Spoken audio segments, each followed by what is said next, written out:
I'm joined by someone else who knew and admired Jim Molan for many years. It's Greg Sheridan, Foreign Affairs writer for The Australian. Greg, Jim Molan, he was a great man in a parliament and a party that I have to say didn't really want great men. Well, you're right, Andrew. I mean, he's one of the best men I've ever known, and he was straight as a gun barrel. There was not a sliver of difference between what Jim Molan said and what he did. He put his life on the line time and again. You know, in East Timor, he saved Bishop Bellows' life when the militia wanted to kill him in an airport confrontation. He drove the vehicle himself to rescue Filipino nuns and evacuate them, and Australian people who were stranded in East Timor. He was treated very, very shabbily by the Liberal Party. I mean, we had a decade of Liberal government and we got the most hopeless, ineffectual, nincompoop, worthless defence ministers who didn't do a damn thing, and Jim Molan stayed on the backbench. We had pre-selections for the Senate where people of the most spectacular anonymity were chosen ahead of a national hero who spoke fluent Indonesian, who had the biggest profile of any politician in Australia outside of maybe the Prime Minister and the Treasurer. But the Liberal Party wanted nothing of a man like that. The other thing is, he warned from the day he got out of uniform that this country was unprepared for defence, to defend itself, and his government that was in office for 9 years did absolutely nothing. And his frustration at this was tremendous. You know, I first met him, Andrew, when I was researching a book on the Australia-US alliance 20 years ago.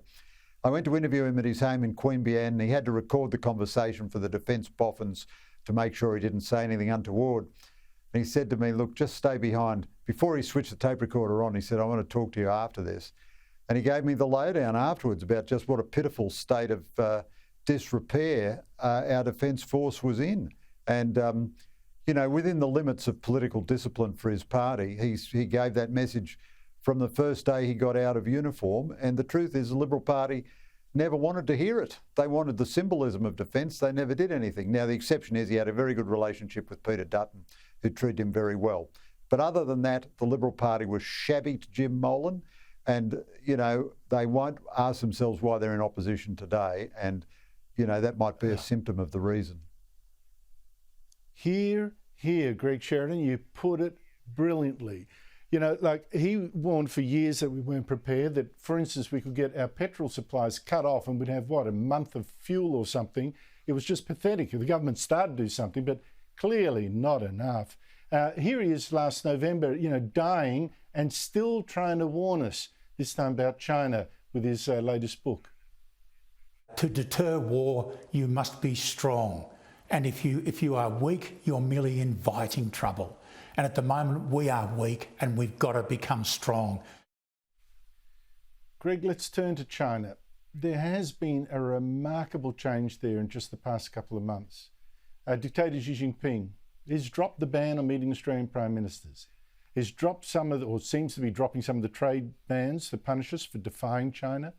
And of course, has also dropped the zero COVID lockdowns that have crippled China's economy. Now, altogether, this is strange. You know, this looks like a dictator suddenly realising he's running out of friends.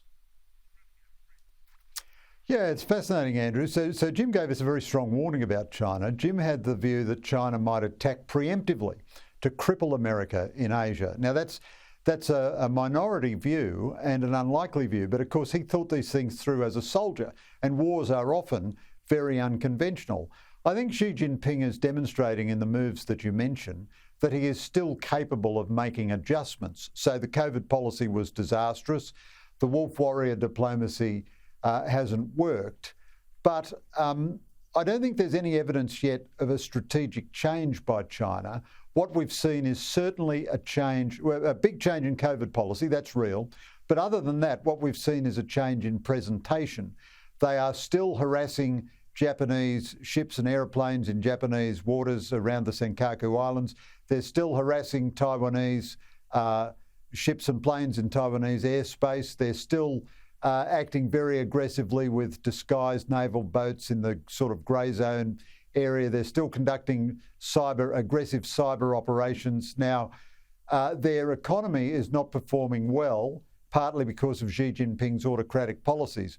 But whether this makes them more likely to lash out militarily or less, I don't know. And it's a good thing in a way that they've resorted now to more honeyed words, but you'd want to see real long-term change in their actual behaviour. And the final thought is they haven't changed in terms of their internal repression. They haven't released any human rights lawyers. They haven't released any Muslims in Xinjiang. They haven't released any Christians who are in jail. And they still haven't released the Australians they're holding hostage in their prison system on trumped-up charges. So this is clearly a moment of adjustment for Xi Jinping, but I think it's a tactical adjustment, not a strategic change of direction.